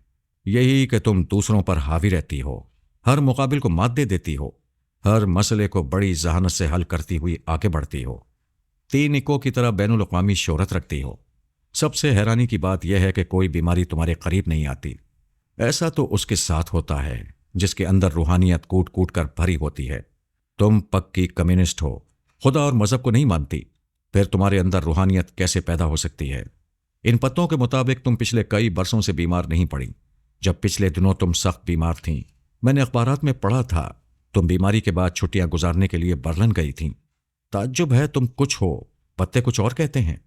सोनिया ने मुस्कुराते हुए कहा, मैं तवील बीमारी के बाद पिछले दिनों ड्यूटी पर आई हूं। ये अटल हकीकत है। ताश के पत्ते और हाथ की लकीरें अटल सच्चाइयां बयान नहीं कर सकती। मौजूदा हालात में तुम ताश के पत्तों को अहमियत दोगे या मेरे वजूद की सच्चाई को? मैं उलझन में हूं। ताश के पत्तों ने मुझे कभी गलत बात नहीं बताई, लेकिन मैं तातियाना को जोजो या कोई दूसरी लड़की नहीं कह सकता। तुम जो हो वही हो। बाय द वे, अपना बायां हाथ दिखाओ, मैं लकीरें पढ़ूंगा। वो हंसते हुए बोली, कुछ लोग औरत का हाथ पकड़ने के लिए इल्म नुजूम का सहारा लेते हैं। चलो उठो, बाहर चलते हैं। उसने हाथ की लकीरें देखने पर इसरार नहीं किया। उसके साथ बाहर आकर दरवाजे को लॉक किया। फिर उसकी कार में अगली सीट पर बैठते हुए कहा, हाथ की लकीरों पर खूब याद आया। मैंने 2 दिन पहले एक ऐसे शख्स का हाथ देखा था जो सोसाइटी में बहुत ही मोअज़्ज़िज़ है, लेकिन लकीरें बता रही थीं कि वो दोगली जिंदगी गुजार रहा है। सोनिया ने कार स्टार्ट करके आगे बढ़ाते हुए पूछा, कौन है वो? उसका नाम निकोलाई जोसेफ है। मैंने उसकी हकीकत मालूम करने के लिए ताश के पत्ते उसके सामने रखे। उसने भी 2 बार 3-3 पत्तों को उठाया, एक बार देखकर दूसरी बार देखे बगैर। फिर पत्तों ने बताया वो मुहिब्बे वतन नहीं है और किसी दूसरे मुल्क के लिए कुछ करता रहता है। वो कहने लगी, मेरा ताल्लुक इंटेलिजेंस डिपार्टमेंट से है। मैं ऐसे वतन दुश्मन से अभी मिलना चाहूंगी। उसका ठिकाना बताओ। क्या मैं फोन पर मालूम करूं कि वो अभी कहां मिल सकता है? सोनिया ने इस बात में सर हिला दिया। उसने कॉर्डलेस रिसीवर उठाकर नंबर डायल किए। फिर राब्ता कायम होने पर कहा, मैं रास्पुटीन बोल रहा हूं। इस वक्त निकोलाई कहां होगा? दूसरी तरफ से आवाज आई, शाम हो चुकी है। वो अपने बंगले में बैठा शराब से शुगल कर रहा होगा। रास्पुटीन ने फोन को ऑफ करके रखते हुए कहा, हाईवे पर चलो। वो शहर से बाहर सेंड्रेला टाउन में रहता है। सोनिया ने गाड़ी हाईवे की समत मोड़ दी। उसी वक्त मैडोना ने आकर कोड वर्ड्स अदा किए। सोनिया ने कहा, अच्छे वक्त पर आई हो। मेरे साथ रास्पुटीन बैठा हुआ है। ये बेहतरीन दोस्त भी हो सकता है और बदतरीन दुश्मन भी। ये तनवीमी अमल का माहिर है, एक सेहतमंद पहलवान है। इसके दिमाग में कभी ना जाना। अभी आधे घंटे के लिए जा सकती हो। मुझे रसवंती और अली तैमूर की कोई खबर नहीं मिल रही। क्या तुम अली के पास गई थीं? जी हाँ, आखिरी बार जब राब्ता हुआ था तो अली तैमूर मामा के साथ एक फ्लाइंग मशीन पर सफर कर रहे थे। वो और आला बीबी सिर्फ सुपर मास्टर के फौजियों से ही नहीं, तंजीम वालों के गोरीलों से भी टकराते जा रहे थे। आर्मर से पूछो जोजो की जहनी हालत कैसी है। उसके बाद पास्कल के दिमाग में झांक कर आओ। वो चली गई।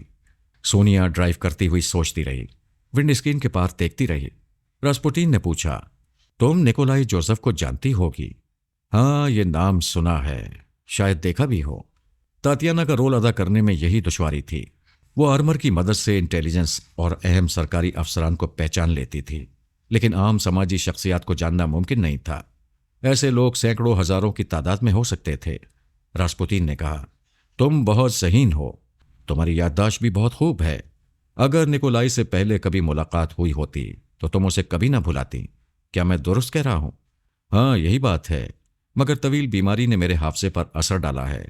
मैं कुछ अहम और गैर अहम बातें भूलने लगी हूं। तुम्हें इस सिलसिले में डॉक्टर से रुजू करना चाहिए। हाफजे की कमजोरी तुम्हें नुकसान पहुंचा सकती है। मैं ड्यूटी पर आते ही मौलिना के मामले में मसरूफ हो गई हूं। वैसे मैं अपने लिए वक्त निकालूंगी। मैडोना आकर रिपोर्ट देने लगी। जब रास्पुटीन सोनिया से बातें करता तो वो चुप रहती थी। जब वो चुप होते तो वो रिपोर्ट सुनाने लगती थी, जो नॉर्मल थी और बिस्तर पर लेटी अपने मुताल्लिक सोच रही थी। कभी वो मास्कमैन की तरफ माइल होती थी, कभी आर्मर की मोहब्बत और सच्चाई से मुतासिर होती थी। फिर मैडोना ने बताया, पास्कल बहुत घबराया हुआ है। उसे यकीन नहीं है कि मैं उसे जिंदा छोड़ दूंगी। एक फौजी अफसर यकीन दिला रहा है कि मैं उसे नहीं मारूंगी, क्योंकि सोनिया मास्कमैन की कैद में है। सोनिया और जोजो की भलाई के लिए मैं उसका भी भला चाहती रहूंगी। वो रिपोर्ट सुनाते सुनाते रुक गई। रास्पुटीन सोनिया को गाइड कर रहा था। सोनिया उसके मुताबिक ड्राइव करती हुई एक बंगले के सामने पहुंच गई थी। रास्पुटीन ने गाड़ी से उतरकर अहाते का गेट खोला। वो कार अंदर ले आई। उससे पूछा, क्या वो यहां तन्हा रहता है? हाँ, मैं कॉल बेल का बटन दबाऊंगा। दरवाजा खुलने तक तुम सामने ना आना। एक मिलिट्री लेडी अफसर को देखकर शायद वो घबरा जाए। वो दोनों बंगले के दरवाजे पर आ गए। उसने बेल का बटन दबाया। सोनिया दीवार की आड़ में खड़ी हो गई। थोड़ी देर बाद अंदर से किसी ने पूछा, कौन है? रास्पुटीन ने कहा, मेरी आवाज लाखों में पहचानी जाती है। आहा, मिस्टर अलेक्जेंडर रास्पुटीन। दरवाजा खुल गया। वो अंदर कदम रखते हुए बोला, ज्यादा खुश होकर दांत ना निकालो, मिस तातियाना तशरीफ लाई हैं। सोनिया सामने आई, फिर कमरे में पहुंच गई। निकोलाई घबरा रहा था। रास्पुटीन ने दरवाजे को अंदर से बंद कर दिया। फिर दूर रखे हुए इंटरकॉम के पास जाकर रिसीवर उठाकर कहा, हेलो, मैं बोल रहा हूं। No door, no window, no ventilator. All right sir. उसने रिसीवर रखकर कहा, निकोलाई, तुम तातियाना से पहले भी मिल चुके हो? निकोलाई ने कहा, हाँ, हम एक दूसरे को अच्छी तरह पहचानते हैं, मगर यहां मादाम की मौजूदगी समझ में नहीं आती। रास्पुटीन ने हंसते हुए कहा, तुम तातियाना को पहचानते हो, लेकिन यह तुम्हें नहीं पहचानती, जबकि तुमने तंजीम वालों के एक एजेंट की निशानदेही की थी और तुम्हारी मदद से तातियाना ने उसे गिरफ्तार किया था। यह सिर्फ 6 माह पहले की बात है। अब बताओ तातियाना, तुम्हारी याददाश्त आखिर कितनी कमजोर हो गई है? सोनिया तन गई। उसने दोनों हाथ कमर पर रखे, फिर कहा, रास्पुतीन, तुम कोई जबरदस्त खेल शुरू करने के लिए मुझे यहां लाए हो। हाँ, कुछ ऐसा ही है। क्या तुमने ताश के पत्तों से यह नहीं पूछा कि तुम्हारी सांसें कितनी रह गई हैं? प्लीज तातियाना, चैलेंज ना करो। इस लम्हे तक मेरे दिल में तुम्हारे लिए कोई दुश्मनी नहीं है। आज तुमने मुझे ना पहचान कर उलझा दिया है। अस्पताल में उसी फौजी अफसर ने मेरा तारुफ कराया और तुमने अजनबी बनकर मुझसे मुसाफा किया, जबकि 4 माह पहले हमारी तवील मुलाकात हो चुकी है। तुम खुद मेरे पास आई थी। कुछ याद आया? वो नागवारी से कहने लगी, तुम मेरा इम्तहान ना लो, बोलते जाओ। मैं क्यों आई थी? मैं बड़ी हद तक सच्ची पेशन गोइयां करता हूं। मेरी शोहरत सुनकर तुम मेरे पास आई थी। हमारे दरमियान बहुत सी बातें हुई। उनमें खास बात यह है कि मैंने आज की तरह उस रोज भी तुम्हारे सामने ताश के सीधे पत्ते रखे थे और कहा था, पत्ते देखो और अपनी पसंद के 3 अदद निकाल कर मुझे दो। जानती हो तुमने कौन से 3 पत्ते पसंद किए थे? मैं सुन रही हूं। तुमने 3 इक्के निकाले। ये इंतखाब जाहिर करता है कि तुम अंदर से मगरूर हो और खुद को सबसे बरतर समझती हो। इसके बरस तुमने आज 3 दुक्कियां पसंद करके जाहिर किया कि तुम्हारे अंदर खाकसारी है। तुम मगरूर नहीं हो, खुद को दूसरों से बरतर नहीं समझती हो। 4 माह पहले की तातियाना में और आज की तातियाना में जमीन और आसमान का फर्क कैसे पैदा हो गया? कोई सवाल ना करो, बोलते जाओ। अगर मैं ये समझ लूं कि आज तुमने जानबूझकर गलत पत्ते उठाए थे, तो मुकद्दर के पत्ते गलत नहीं हो सकते। मैंने तुमसे कहा था कि तुमने सोच समझकर 3 इक्के पसंद किए और मुकद्दर ने बगैर देखे हुए तुम्हारे हाथों में 3 दुक्कियां दे दी। इसका मतलब है तुम्हारी बरतरी बहुत जल्द खत्म होने वाली है और जो तुमसे बरतर है उसके हाथों तुम्हारी जिंदगी तमाम होने वाली है। यानी मैं मरने वाली थी, मगर अभी तक जिंदा हूं। हाँ, मेरे हिसाब से तुम्हें मर जाना चाहिए था। मेरा हिसाब गलत क्यों हुआ? ये मालूम करने के लिए मैं तुम्हें अपनी रिहाइशगाह तक ले गया। वहां फिर तुम्हारे जरिए ताश के पत्तों से पूछा तो बात बिल्कुल बरक्स निकली। यानी तुमने देख समझ कर 3 दुक्कियां पसंद की और मुकद्दर ने तुम्हारे हाथों में 3 इक्के पहुंचा दिए। इसका मतलब क्या हुआ? यह हुआ कि तुम कत्ल होने वाली नहीं हो, कत्ल करने वाली हो, और तुमने उस तातियाना को कत्ल किया है जिसके मुकद्दर में दुक्कियां आई थीं। सोनिया ने पूछा, क्या तुम्हें ताश के पत्तों पर इतना भरोसा है कि तुम मुझे किसी तातियाना की कातिला समझ रहे हो? मैंने तातियाना के हाथ की लकीरें भी देखी थीं। लाओ अपना हाथ दिखाओ, अभी फर्क मालूम हो जाएगा। उसी वक्त मैडोना ने आकर कहा, निकोलाई जोसेफ का दिमाग कंट्रोल में है। ये लोग सुपर मास्टर के एजेंट हैं और भी 4 जासूस इस शहर में हैं। उन सब का लीडर रास्पुतीन है। सोनिया ने कहा, रास्पुतीन, तुम मेरा हाथ देखना चाहते हो और मैं हाथ दिखाऊंगी तो दिन में तारे नजर आने लगेंगे। वैसे मैं तुम्हारी हाथ की लकीरें देखे बगैर बता सकती हूं कि तुम सुपर मास्टर के चमचे हो। वो हंसते हुए कहने लगा, अब साफ साफ बातें होंगी। ये बात हमेशा जेरे बहस है कि तैयारे में नादिया नहीं थी, उसके भेस में सोनिया थी। मैं पूरे यकीन से कहता हूं कि तुम सोनिया हो। मैं जो हूं वही रहूंगी। दुनिया का कोई कानून ताश के और इल्म नजुम की शहादत को नहीं मानता। तुम अपने दादा परदादा की तरह रूसी अवाम के दुश्मन हो, मेरे मुल्क के गद्दार हो। मैं तुम्हें सलाखों के पीछे पहुंचाऊंगी। रास्पुतीन ने जोरदार कहका लगाया, फिर कहा, तुम मेरे एतमाद को डगमगा रही हो। चलो मान लेता हूं, इल्म नजूम और ताज के पत्ते कभी कभी गलत नतीजा भी पेश करते हैं, लेकिन तुम तातियाना साबित होगी तो यहां से जिंदा नहीं जा सकोगी। और तुम्हारे इल्म के मुताबिक अगर मैं सोनिया हूं तो क्या जिंदा छोड़ दोगे? वो हंसते हुए अपने दोनों कान पकड़कर बोला, अगर तुम सोनिया हो तो हमें अपनी जिंदगी की फिक्र पड़ जाएगी। मैं इसीलिए दोस्ताना अंदाज में तुम्हें यहां लाया हूं। हमें एक दूसरे के सामने बिल्कुल एक हो जाना चाहिए। मैं वादा करता हूं, अगर तुम सोनिया हो तो मैं जोजो को यहां से निकाल ले जाने के लिए तुम्हारा साथ दूंगा। देखो, यहां कदम कदम पर पैरा है। जोजो को इस मुल्क से बाहर ले जाना बहुत दूर की बात है। उसे अस्पताल के दरवाजे से निकालना भी नामुमकिन है, और तुम नामुमकिन को मुमकिन बना दोगे। मुझे आजमा कर देख लो। जरूर मैं तुम्हें आनी सलाखों के पीछे बंद करके आजमाऊंगी। जोजो को इस मुल्क से बाहर ले जाने का दावा करने वाला खुद लोहे की सलाखों से किस तरह बाहर आएगा? वहीं पहुंचकर तुम्हें यकीन आएगा कि मैं तातियाना हूं। निकोलाई जोसेफ ने कहा, रास्पुतीन, इसका मिजाज और ड्यूटी की पाबंदी साबित कर रही है कि यह हकीकतन तातियाना है। रास्पुतीन ने घूरते हुए कहा, आज तुम ड्यूटी पूरी करने की हसरत लेकर दुनिया से जाओगी। मैंने यहां आते इंटरकॉम का वो रिसीवर उठाकर दूसरे कमरे से राब्ता कायम किया था और अपने एक मातहत से कहा था, नो डोर, नो विंडो और नो वेंटिलेटर। इसका मतलब था कि यहां के तमाम दरवाजे, खिड़कियां और रोशनदान बंद कर दिए जाएं। यहां हर दरवाजे से खिड़कियों के साथ फाजिल शटर हैं जो सिर्फ एक बटन के दबाने से बंद हो जाते हैं। उसके बाद यहां फंसने वाला शिकार अपनी जिंदगी में बाहर नहीं निकल पाता। हाँ, उसकी लाश बाहर फेंक दी जाती है। सोनिया ने चारों तरफ घूमकर देखते हुए पूछा, क्या तुमने मुझे फांस लिया है? क्या मैं यहां से बाहर नहीं जा सकूंगी? मैंने कहा ना, यह खुदकार सिस्टम है। कोई अपने हाथों से, अपनी हुनरमंदी से और अपनी जहानत से यहां का एक भी दरवाजा नहीं खोल सकेगा। वो स्विच बोर्ड की तरफ बढ़ते हुए बोली, अगर मैं यहां से निकलकर दिखा दूं तो? वो हंसते हुए बोला, स्विच बोर्ड के पास जाकर अंधेरा करना चाहती हो? जाओ, अंधेरा करो, उजाला करो। सोनिया हो तो खुदा को पुकारो, तातियाना हो तो मार्क्स लेनिन को पुकारो, फिर भी कोई दरवाजा नहीं खुलेगा।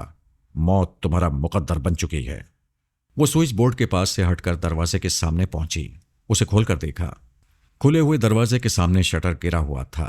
फरार का रास्ता बंद था। निकोलाई जोसेफ और रास्पुटीन कहके लगा रहे थे। अचानक ही उनके कहके थम गए क्योंकि सोनिया कहके लगा रही थी। वो सवालिया नजरों से देखने लगे। फिर जो कुछ हुआ वो कभी हो नहीं सकता था। बिल्कुल ही नामुमकिन सी बात थी। सोनिया ने झुककर शटर को नीचे से पकड़कर कहा, खुल जा समसम। उसने ऊपर को झटका दिया। शटर ऊपर की तरफ उठा और वो बाहर गई। पैर से कोई चीज हटाई, फिर शटर को नीचे गिरा दिया। रास्पुटीन ने मौरे हैरत के उछलकर कहा, यह नहीं हो सकता।